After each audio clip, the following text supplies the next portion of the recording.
Paling tinggi di Malaysia hatta di Asia Tenggara, Kinabalu, Gunung Gah di Tanah Indah. Inilah Sabah, lama di bawah penjajah, hari ini merdeka bebas dalam Malaysia. Tanah permai, kaya raya dengan hasil bumi, menarik dengan budi baik penduduknya. Harmoni di antara kaum, satu kenyataan di sini.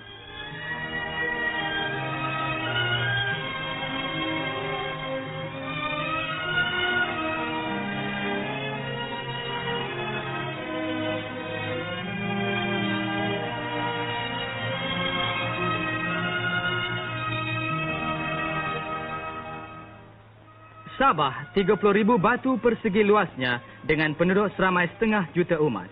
Bumi putera seperti Duzun dan Kadazan, Bajau dan Murud banyak bilangannya. Hidup mereka bercucuk tanam, sawah bendang banyak di bahagian lembah, terutama di pantai barat.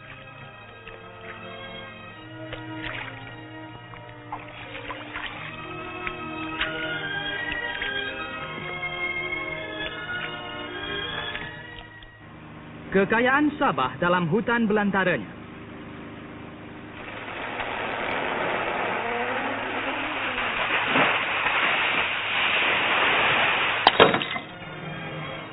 Kayu kayan hasil utama keluar negeri. Perusahaan ini memberi kerja beribu-ribu umat Sabah.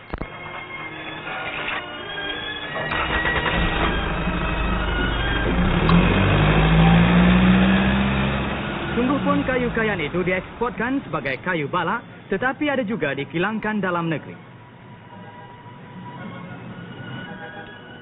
Abaka banyak ditanam di pantai timur.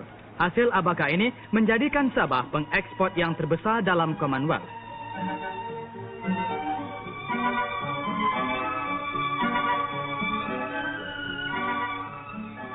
Laut di sekeliling Sabah menambahkan lagi kekayaan negeri.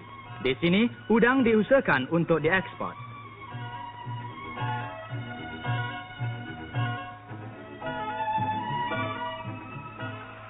Kemakmuran Sabah jelas ternyata dengan bertambah perdagangannya di luar negeri. Dalam tahun 1963, perdagangannya sebanyak 580 juta ringgit, berlebih 22% dari tahun-tahun sudah. Sejak masuk Malaysia, bertambah lagi hasil keluarannya. Kayu kayan saja berjumlah lebih 150 juta.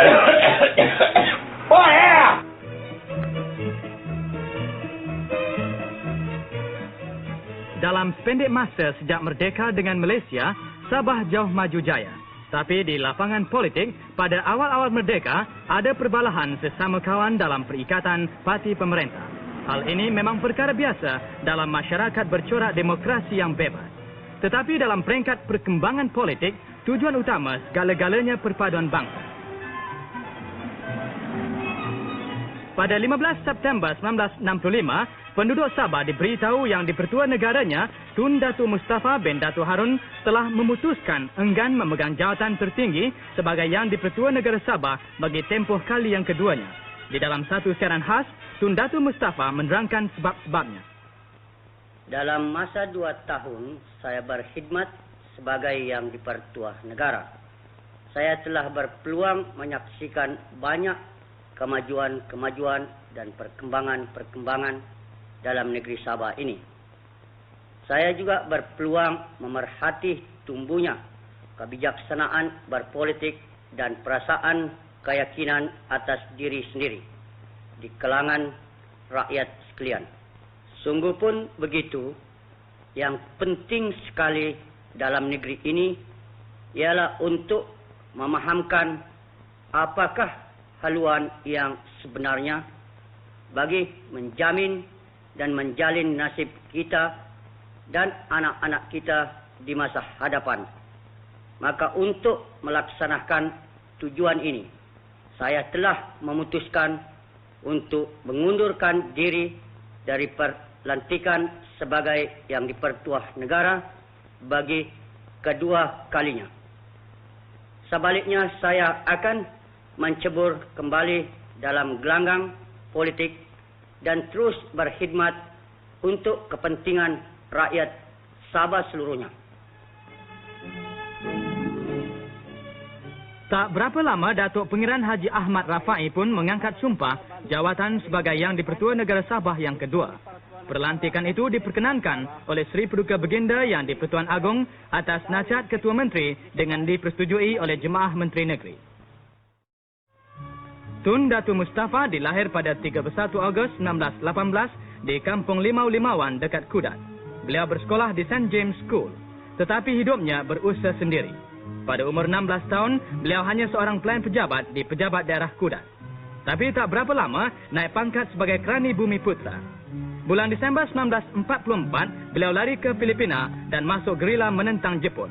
Kemudian beliau pun memasuki pertubuhan gerila British di North Borneo hingga meningkat pangkat Kapten. Tamat perang, beliau ke London mengambil bahagian dalam Perbarisan Kemenangan.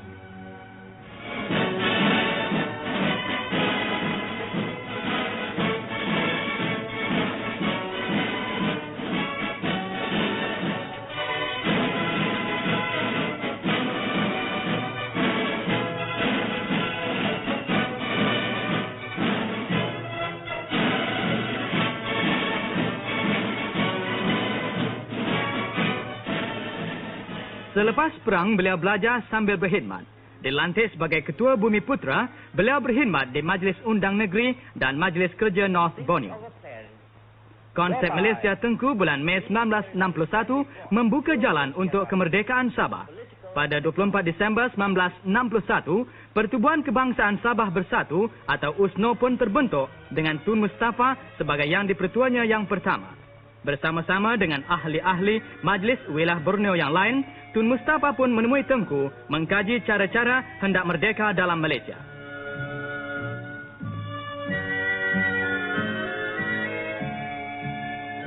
Di kesemua mesyuarat jawatankuasa Setiakawan Malaysia, Tun Datu Mustafa menyokong kuat akan pembentukan Malaysia. Katanya, oleh kerana kita semua banyak persamaan, maka Sabah sudah patut senasib dan sejiwa dalam Persekutuan Malaysia. Akhirnya, kesemua pihak bersetuju bersama-sama menubuhkan Malaysia. Memorandum yang mengandungi 44 perkara itu termasuklah jaminan-jaminan khas akan hak-hak wilayah Borneo.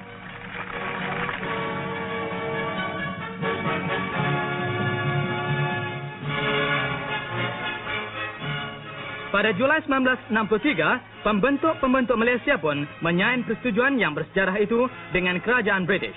Bagi pihak North Borneo, Tun Datu Mustafa menandatangani persetujuan Malaysia itu. Pada 16 September 1963, sesudah ditentukan oleh pasukan khas bangsa-bangsa bersatu bahawa rakyat mahukan Malaysia, maka merdeka pun diisytiharkan dan British North Borneo berubah kembali dengan nama asalnya Sabah. Setelah sekian lama di bawah penjajah, rakyat Sabah kini dapat membentuk masa depannya sendiri. Dan memimpin mereka sebagai Yang di-Pertua Negara Sabah ialah Tun Datuk Mustafa.